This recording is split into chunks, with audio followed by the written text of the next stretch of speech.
On the previous episode of the lore of Diablo Immortal, Nein and I discussed the World Stone, Anu, and Tathamet, but today we're diving deeper.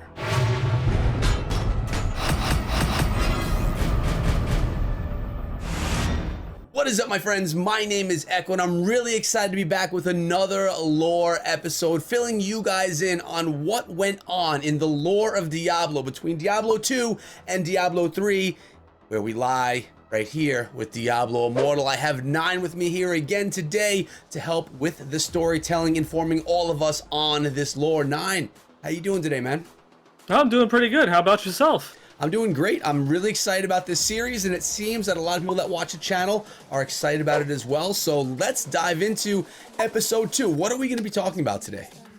On today's episode, we're going to be diving a little bit deeper into the history of the World Stone, what happened to it, as well as, everything that happened, kind of leading up to the modern day Diablo. That sounds great. I'm excited for it, but before we get into it, I need to remind everyone that if they have not yet already, please subscribe to the channel and ring the bell, because we are bringing out lore videos weekly, filling you in on all the story, and in addition to that, a whole bunch of other Diablo 3 and Diablo Immortal stuff right here on the channel. But Nein, why don't you get us started? Tell us the lore. All right. As we talked about in the previous episode, the World Stone is this part of the divine being of Anu, and that we had some, we had the conflict between the angels and the demons, and there was some dissenters that just kind of got tired of this literally endless war that had been going on since the beginning of time. And, you had these two factions of angels and demons that kind of came together and realized that, hey, we're tired of fighting, we want to do something else. And so the leaders, Lilith and Inarius, they decided, well, let's steal the World Stone for ourselves. And that's what they went and did. These rebels kind of went through, they snuck into this place called the Pandemonium Fortress where the World Stone was kept. And they managed to kind of steal the World Stone. What they did is they bound it to themselves and were able to hide it and kind of like shift it. It's kind of not well described what happens. It's kind of referred to as existing there, but also not at the same time. But they kind of like phase it out of reality. And with it, they create the world of Sanctuary, as we talked about in the last episode, that's, made up of all the angels and demons coming together, wanting to live in peace instead of at war. And one of the things that happens shortly after this, as the angels and demons, begin to go through and kind of settle down with one another, they have children. And this is something that they never expected. And some actually believe that it's some form of like great heresy, that if they had been found, by the forces of heaven or hell, with residing on this little perfect world, they might have been chastised or something like that. But if they were to come in and see this kind of like unholy union between, the light and the dark, that they all felt that they would just be kind of like expunged at that point. But others saw these, these new beings that later were referred to as the Nephilim as, well, this is the future. This is how things used to be. This is kind of like the completion of the circle, as it were. And from there, they got to bickering on both sides. But as the Nephilim grew older, something else developed, that they began to exhibit powers far beyond that anything in the forces of heaven or hell had ever seen before. They were the complete essence of Anu when he was in his original form. And so these were walking around with near godlike powers that any one Nephilim could pretty much, take on all of the angels and demons that existed there. They were so powerful. And this led to even more bickering between them. Is like, what should we do about them? Like, so this is actually going through and getting serious. And there was a pretty big contingent that decided that, before they get like even more powerful, there's even more of them, we need to get rid of them. And Inarius was actually originally on the side of committing genocide against the Nephilim, but he was kind of taken back, and he was horrified by his own thoughts and feelings of this, so he went into exile. Lilith saw it as a great weapon, a great potential. Lilith saw the Nephilim and their power as, well, we were all kind of tired of the eternal conflict, but with the Nephilim, we could actually win. We don't have to fight for heaven or for hell. We could kind of fight for ourselves, or at least she could fight for herself and use the Nephilim as an army to conquer all of creation, heaven and hell, and everyone would bow down to her and Inarius. So she went through and she used her connection to the World Stone to basically overpower everybody else. She committed genocide, but of the angels and the demons. She slaughtered anyone that stood against her and was able to go through and then take control of the Nephilim. When Inarius came back from his kind of like little self-imposed exile, he was horrified at everything that had taken place.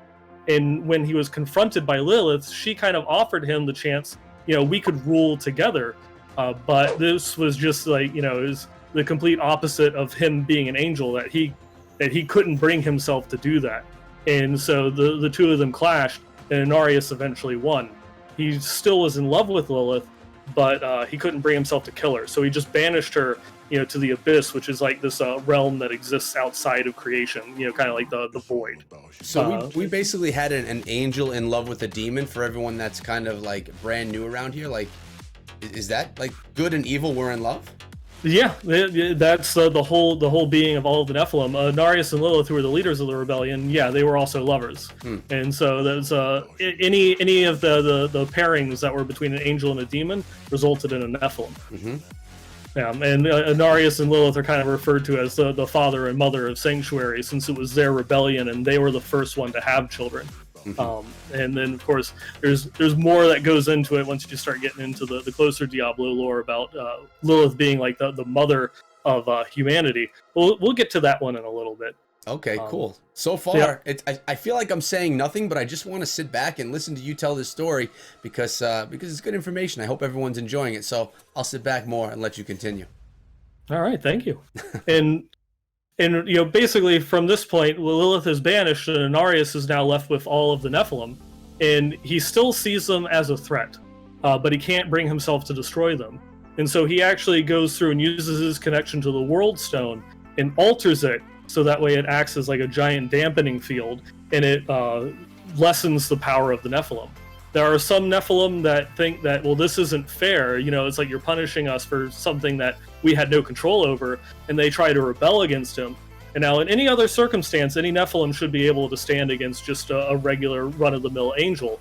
But because he has the power of the World Stone, he's able to put down anyone and everyone that tries to stand against him. The rest of the Nephilim in fear, flee to the far corners of the earth. And Inarius kind of sets himself back into, again, a self-imposed exile and just kind of watches over everything. As the Nephilim, go through and have successive generations, every next generation, every set of children that they have grow weaker and weaker and weaker due to the effects of the World Stone, dampening their powers, until you have tens of thousands, if not hundreds of thousands of years. It's not exactly clear the time frame. You have run-of-the-mill humans that don't have any powers whatsoever. And it's at this point Inarius goes to then walk amongst the world of men and women again, because he doesn't see them as a threat. None of them have power, so they can't stand against him. And he begins to get a little bit full of himself. But not all humans have completely been depowered. You have people that do have some affinity with the forces of magic and such. And where it's directly linked that mages draw their power from their Nephilim heritage. In some of the older lore that kind of has been a little bit retconned, mages pretty much like all shared a similar trait of having gray eyes, which is kind of a little bit of a nod to like this shared common heritage. But these mages were what kind of started the dark times all over again. They eventually dabbled in demonology and started summoning demons into the world. And they thought that this is really cool. Like we were able to bind these demons and draw power from them or draw knowledge because they know so much about everything that's been going on outside of our little world. But at the same time, the demons are learning a lot because they're suddenly being teleported to this realm they've never known has existed. And they're like, what are these things? These humans that are walking around. And it's through that the forces of hell learn of Sanctuary's existence. And so the greater evils, like especially Mephisto, Baal, and Diablo, take a very great interest in this. And they start snooping around in Sanctuary. They see the potential that exists inside the souls of all of the humans. They see that even though they've come a very long way from being their Nephilim forefathers, they all have that spark, that potential, and their souls are this great source of power. It's also they learn that this is where the World Stone's been hiding for all of this time. But even as powerful as they are, they don't dare stand against Cenarius while he has control of the World Stone. And so they start kind of a Cold War of sorts that later becomes known as the Sin War. They create a kind of a mirror reflection of the forces of hell called the Church of the Triune that values life, creation, and determination as opposed to hatred, destruction, and fear. And through that, they try to bring the souls or convert the souls of humans over to their own cause. Whereas at the same time, Anarius kind of comes out of hiding, but as a mortal. He calls himself the Veiled Prophet, and he starts his own church. And so as this war for the souls of humanity goes through and starts. And then it's kind of slowly building. Anarius now hasn't really had anything to do since, the banishment of Lilith. And he sees it as a game. He knows that the forces of hell cannot challenge him. And so he's willing to play their game just because it's something that entertains him. But with a snap of his fingers, he could banish them all, and he could rule over Sanctuary unimpeded yet again. The thing that he doesn't expect, though, is Lilith, after all this time, finds a way out of her entrapment in the Abyss. And she goes through and subtly alters the World Stone because she is just as connected to it as Anarius is. And with it, she's able to kind of lift that dampening effect just a little bit to allow some humans to begin to tap into their Nephilim heritage. And the one that she sets her sights on, his name is Odyssean, and uses him to create a new army of Nephilim because she still wants to create an army of Nephilim and she still wants to rule over all creation. She wants to beat the forces of hell, including her father, Mephisto. She wants to destroy the forces of heaven and have everyone worship and, bow down to her so that way she can rule over everything. And she subtly uses the Nephilim to kind of play both sides of Anarius, the Veiled Prophet, and the Church of the Triune and the forces of hell. But the one thing that she doesn't quite bank on is, humans not exactly being completely swayed under her control. She doesn't have the full force of the World Stone that she had before, to where she could just go through and instantly gain control of them. And so she has to, subtly manipulate them and such. And they get wise to her actions, they get wise to her game, and they kind of break away from her. And her first reaction about, losing her toys is she tries to destroy them all and start again, but they've already grown too powerful for her and are able to fight back. While at the same time, there's pretty much the all-out war has started between Anarius's forces and the forces of hell, with the Nephilim, or the Iterim, as they call themselves, at this point in time, are kind of stuck in the middle. What eventually ends up happening is that the forces of heaven, because of all of the conflict and everything that's been going on, they are detecting that something's not quite right. And so they're able to kind of peer through the veil and find that Sanctuary, has been hiding in the area of Pandemonium this entire time. And now the forces of heaven go through and get involved. And it's all-out war. The eternal conflict has basically started again on our little planet and threatens to destroy everything. So at this point, Arnarius is just like, that's enough. I am just going to destroy everything. I'm going to banish the forces of hell, I'm going to banish the forces of heaven, and I'm going to destroy all of these humans because the Nephilim were a mistake. The Iterim getting stuck in the middle of all of this, and Lilith's constant, manipulation of all of this is just too much. I'm going to destroy everyone and everything.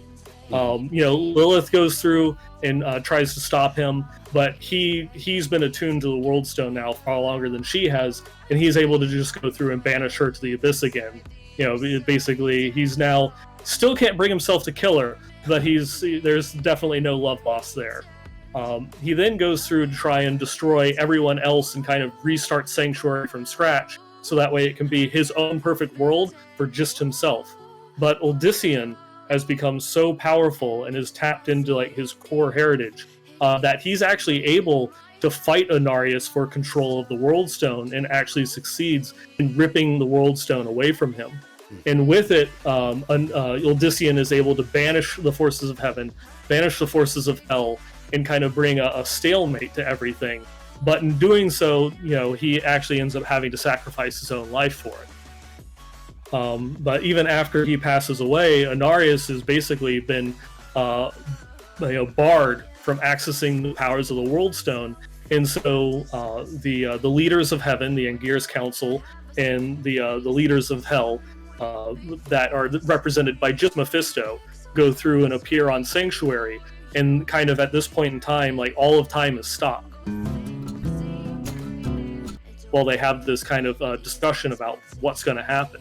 No one expected that when they found Sanctuary, that they would have something that had the power to actually fully merge with the World Stone like that. And so both sides were kind of taken back by, we've always kind of barely understood how the World Stone works, but these beings, these humans, these Nephilim, are kind of one with it. They're actually able to manipulate it and restructure it on a fundamental level that we've never known.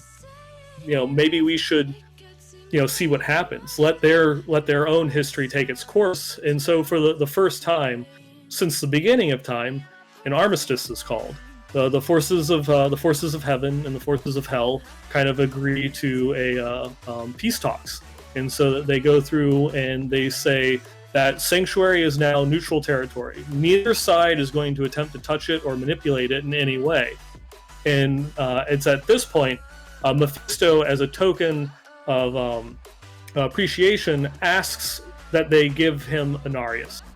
And so, reluctantly, the Angir's Council agrees, and so they hand over, the angel Inarius, to Mephisto to kind of pay for his transgression in Sanctuary, and also to show that the angels are willing to agree to these terms of peace as well, since Mephisto had already given his daughter in a way, with Lilith being banished to the abyss. And so both sides agree to this peace terms, and that they're going to leave Sanctuary untouched. Neither side is going to interfere with the things that happen, on this world, and they're going to allow the Nephilim, to go and grow. Because one of the things that they come to notice is that when Odyssean wrestled control of the World Stone away from Inarius, he also fundamentally changed it. And its dampening field was still in place, but lessened.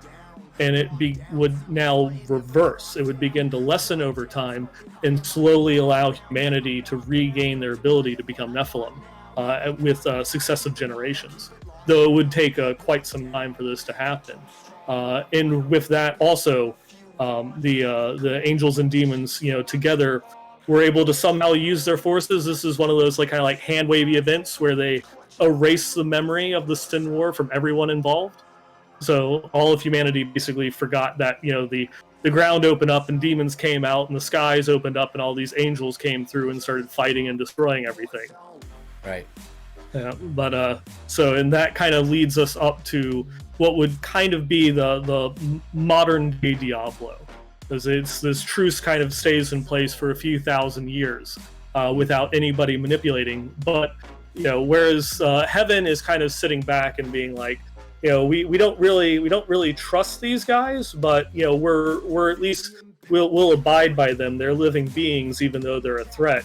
Whereas hell still is kind of sitting there like, we know what's really going on because we've seen into the souls of these humans. We've taken them, we've tasted these souls, and know that the power is there. And so this entire time, Diablo, Baal, and Mephisto have been hatching a little scheme to try and take over Sanctuary and try and take the humans, because they know that that's the tipping point in the eternal conflict. I understand, and again, I'm really impressed on how well you know the story. I'm noticing you're not looking down at any notes. This is all just inside of your brain, which is it's pretty impressive. So, is that where we're leading up to now, where Diablo Immortal is taking place with Sanctuary?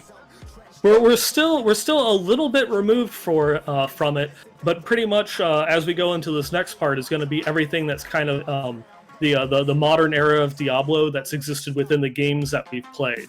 We'll be talking about in the next episode the Dark Exile, which is the formulation of Hell's plans of how they're going to take over Sanctuary, and everything that kind of leads in those events up to the time that Diablo Immortal takes place. So we'll be going through a little bit more of the prehistory, but then we'll be digging into the actual lore behind Diablo 1 and Diablo 2, which helps set the stage for Immortal. And that's going to be happening in the next episode.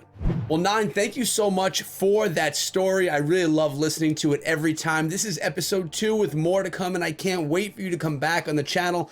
Why don't you take a second and let people know where they can find you, your podcast, where they can find out more information about Diablo, because you are the expert. I thank you for that. Yeah, you can follow me. I'm pretty active on Twitter. You can follow me at NineBallGamer on Twitter. I also stream over at twitch.tv/9ball. That's the German Nein. If you have trouble going through and finding it, though, I'm sure that'll be in the links below. And then also occasionally I will also write articles over on Diablo fans. I'll be having some little lore series starting up there within the next month or two as well. Well, that's exciting. I'll be sure to check that out myself. And like Nein said, they all will be linked in the description of this video. So if you're interested, which you definitely should be, go check out some of those links, give him a follow, and check out what he does outside of my channel. But Nein, again, thanks so much, man. I appreciate you coming down. Thanks for having me. And guys, the plan is to do a video for you guys every Monday. I think that's going to be the plan. It's loose, but kind of set in stone at the same time, if that even makes any sense. But that's when you could expect these videos of the Diablo Immortal lore coming out for you. I hope you enjoyed the video. Let me know down below in the comments section if you enjoyed it, if you have any questions, and if you want anything clarified. We can maybe do that in the next episode. But we're out of here for today. Thanks so much for coming through. Make sure you check out this video before you go. Have a great day and be good.